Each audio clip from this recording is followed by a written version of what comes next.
Hola, pues bienvenidos de nuevo a la clase de español después de estas vacaciones y vamos a comenzar estos nuevos temas ya hacia el final del semestre hablando del verbo, ¿no? Y en realidad al verbo le vamos a dedicar dos diferentes sesiones. Esta es la primera, que es mucho más de su clasificación léxica y semántica, y la próxima semana le vamos a dedicar el tema a unas particularidades que expresan los verbos que lo diferencian de cualquier otra clase de palabra en la lengua, y no solo en el español, en general en todas las lenguas del mundo, ¿no? Bueno, pero entonces primero empecemos diciendo que el verbo en tanto clase de palabra es bastante reconocible en términos formales, pues será aquella palabra que reciba las marcas flexivas de tiempo, aspecto y modo. Esto significa que es la palabra en español que tiene flexión para estas categorías. Además, en español, como en otras lenguas europeas, va a recibir flexión por persona y número según el elemento que se desempeñe como sujeto de la oración en la cual está contenido ese verbo, ¿no? Y este fenómeno ya lo hemos llamado muchas veces, recuerden, se llama concordancia.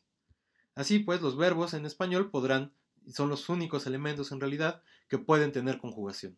Y las características de este paradigma, si se acuerdan, pues ya las estuvimos discutiendo, ya explicamos en términos morfológicos por qué es la flexión de un verbo como es, ¿no? Y entonces a esto, pues ya no le vamos a dedicar más tiempo porque ya lo vimos. Ahora bien, ¿qué nos importa? Nos importa decir en realidad que el verbo es parte de un predicado, y el predicado vamos a tener dos definiciones distintas en lingüística según lo veamos desde la semántica o desde la sintaxis, ¿no? Y entonces aquí vamos a dar ahora dos definiciones, primero una semántica y después una sintáctica.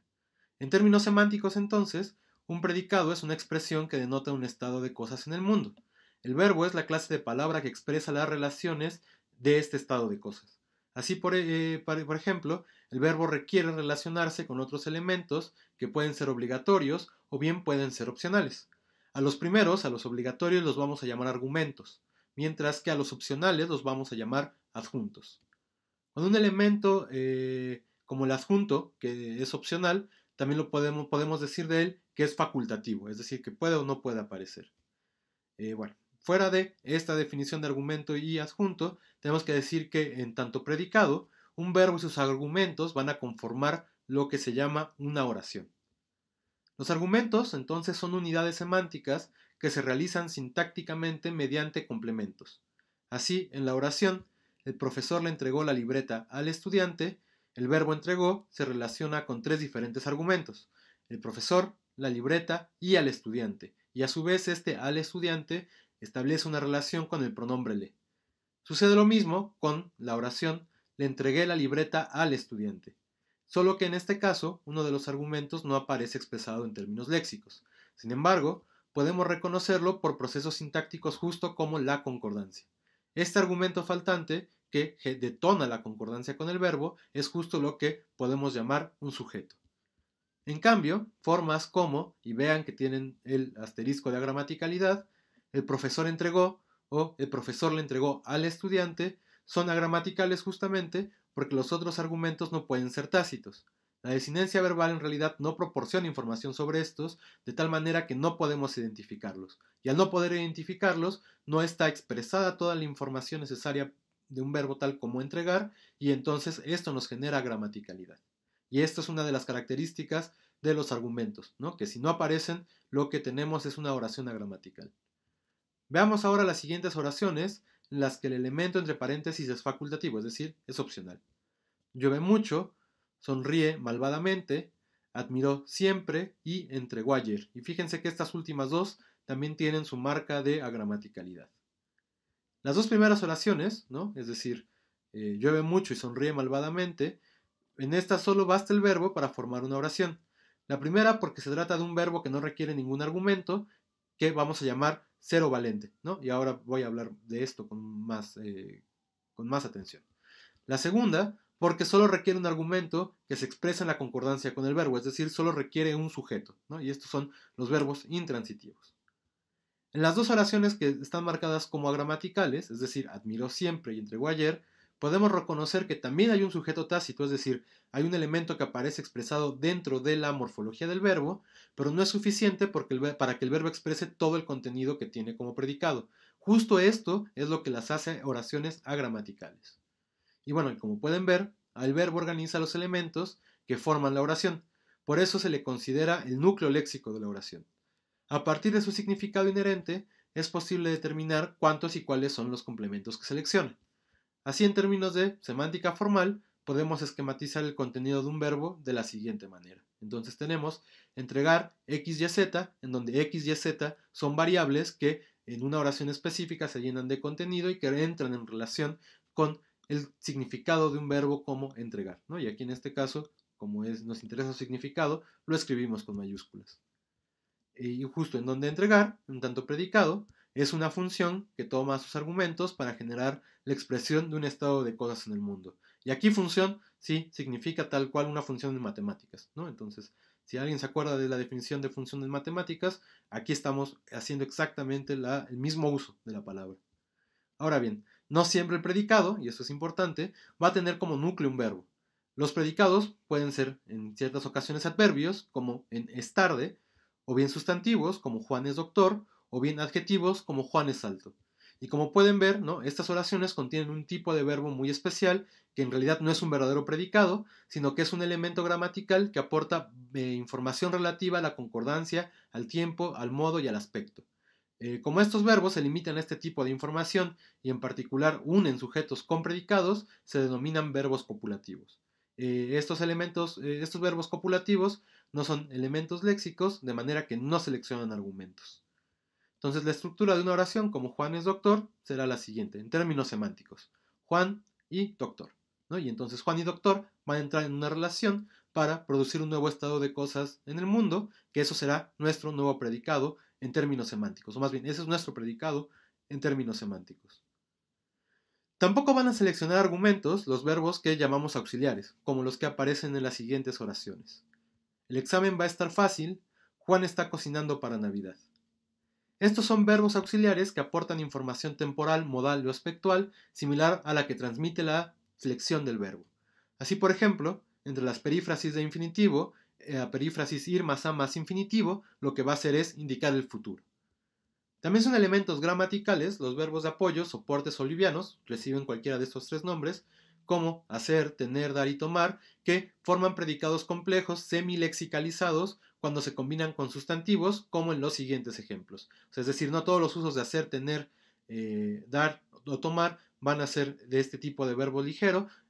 Hay casos que sí, hay casos en donde son verbos que sí son predicados, ¿no? Entonces, y que seleccionan argumentos. Entonces, hoy no tengo tiempo para revisarlo.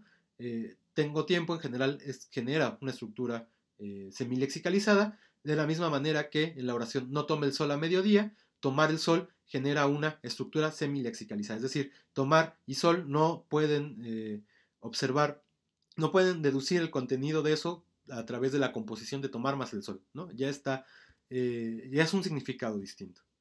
Ahora bien, lo que decíamos es que entonces los verbos copulativos, los verbos auxiliares y los verbos de apoyo, todos ellos son elementos gramaticales que no son predicados y por lo tanto justo no van a seleccionar complementos.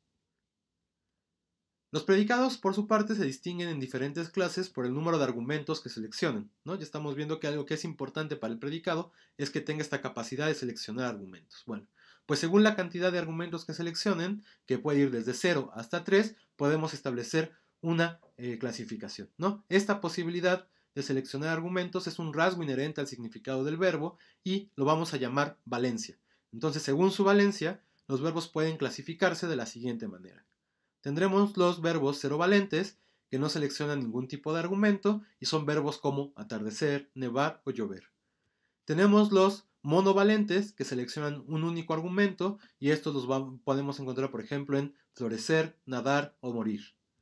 Tenemos los que son bivalentes y estos seleccionan dos argumentos, como los verbos comer, gustar o romper. Y finalmente tenemos los trivalentes, que son verbos que seleccionan tres argumentos, y estos son verbos como dar, regalar o decir. Hasta aquí el término predicado, en realidad lo hemos identificado en términos semánticos como la palabra que selecciona los argumentos necesarios para construir una oración. En esa acepción, el predicado se distingue de los argumentos en términos que incluyen al sujeto. Esto es importante porque ahora vamos a ver que en términos sintácticos, en realidad el predicado no incluye al sujeto, ¿no?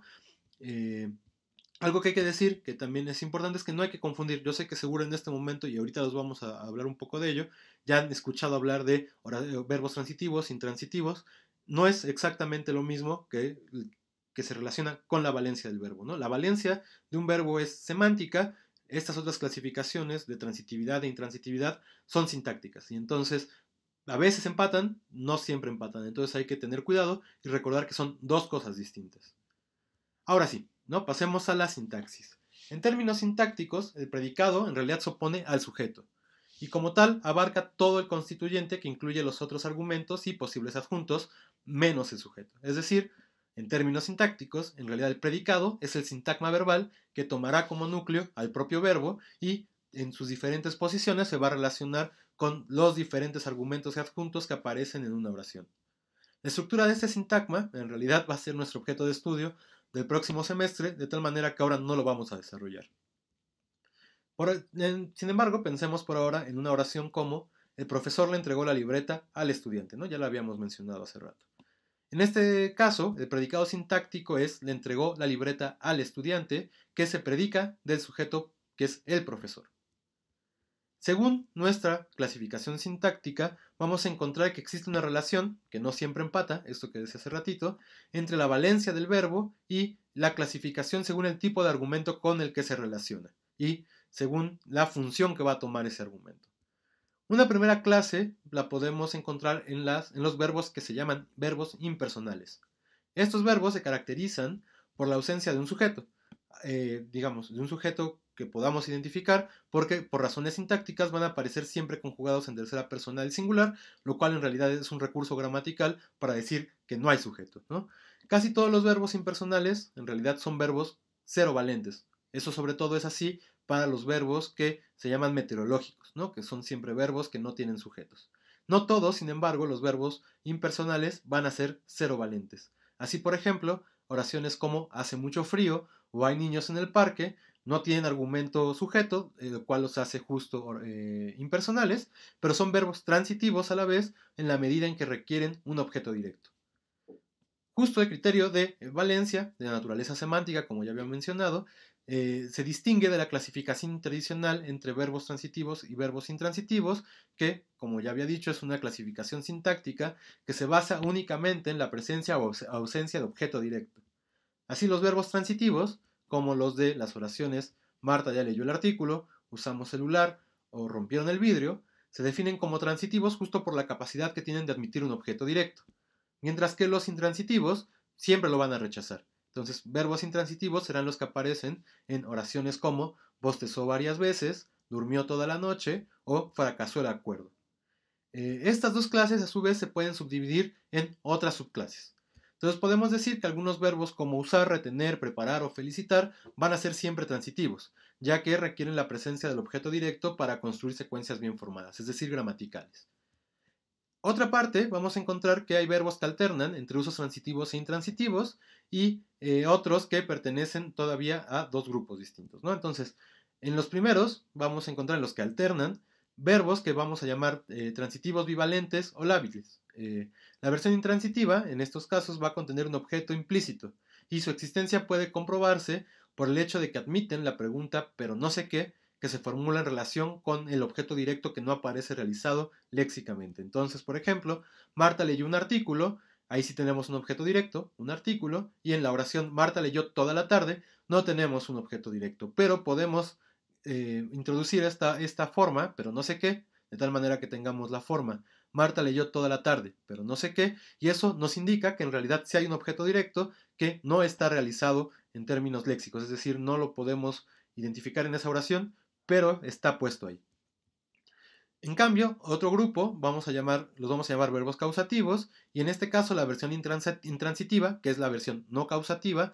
Causativa significa que hay un causador, un alguien que hace que cambie un estado de cosas en el mundo, ¿no? Y por eso son verbos causativos. La versión intransitiva no cambia este estado de cosas porque no hay un estado de cosas que cambiar, ¿no? Bueno, un elemento que transformar.